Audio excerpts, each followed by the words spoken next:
இன்னும் ஒரு நாளைக்கு 2 ப்ராடக்ட் கூட சேல்ஸ் பண்ண மாட்டேறீங்க. எப்படி நான் பிஸ்னஸ் பண்ணுறது? இப்படியே பண்ணிட்டு இருந்தீங்கன்னா தயவு செஞ்சு சேல்ஸ் இன்க்ரீஸ் பண்ணுங்கள். எனக்கு என்ன பண்ணுறதுனே தெரில. இப்படியே போனால் என் பிஸ்னஸை க்ளோஸ் பண்ணுற நிலைமை ஆயிடும். ஒன்று சேல்ஸ் இன்க்ரீஸ் பண்ணுங்கள், இல்லைன்னா பிஸ்னஸ் க்ளோஸ் பண்ணுங்கள். இப்போ போன வைங்க. மச்சி எப்படி இருக்க? புதுசா பிசினஸ் ஸ்டார்ட் பண்ண, எப்படி போயிட்டு இருக்கு? எங்கடா ஒரு நாளைக்கு 2 ப்ராடக்ட்டை சேல்ஸ் பண்ண முடிய மாட்டேங்குது. ரொம்ப கஷ்டமா இருக்குது. ஏன்டா அப்படி சொல்ற? நீ ஃபர்ஸ்ட் உன்னோட பிசினஸ் நீ டிஜிட்டலைஸ் பண்ணியா இல்லையா? டிஜிட்டலைஸா? இல்லடா.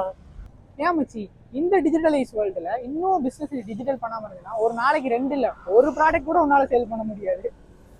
டிஜிட்டலைஸ்ரா, அதை பத்தி எனக்கு எதுவுமே தெரியாதுடா. மச்சி, அதுக்கு தான் நம்ம ஃபேம் இன்ஃபோ மீடியா இருக்கு. அங்க போய் உன்னோட பிசினஸ் கொடுப்போம், மற்றதெல்லாம் அவங்க பார்த்துப்பாங்க. அப்படியா? சரி வா, அப்போ நம்ம உடனே நம்ம ஃபேம் இன்ஃபோ மீடியா போய் நம்ம பிசினஸை கொடுத்து ப்ரமோட் பண்ணலாம். சரி வா, கிளம்பலாம். நாங்கள் தான் ஃபேம் இன்ஃபோ மீடியா. நாங்கள் உங்கள் பிஸ்னஸ்க்கு பிராண்டிங் அண்ட் டிஜிட்டல் சப்போர்ட் பண்ணி கொடுத்துருக்கோம். மொத்தமாக போல 40,000 50,000 பாயிண்ட் டிஜிட்டல் மார்க்கெட்டிங்க நாங்கள் ஜஸ்ட் 9 பண்ணி கொடுக்குறோம். ரிச்சஸ் எல்லாம் மறந்துட்டாங்க. உங்களுக்கு 15 days ஹேல் பேக்கும் வந்துடுங்க. அது மட்டும் இல்லாமல் எந்த கம்பெனி கொடுக்க இருக்கிற ரீஃபண்ட் பாலிசி நம்ம ஃபேமிலி இன்ஃபோமே கொடுக்குறாங்க.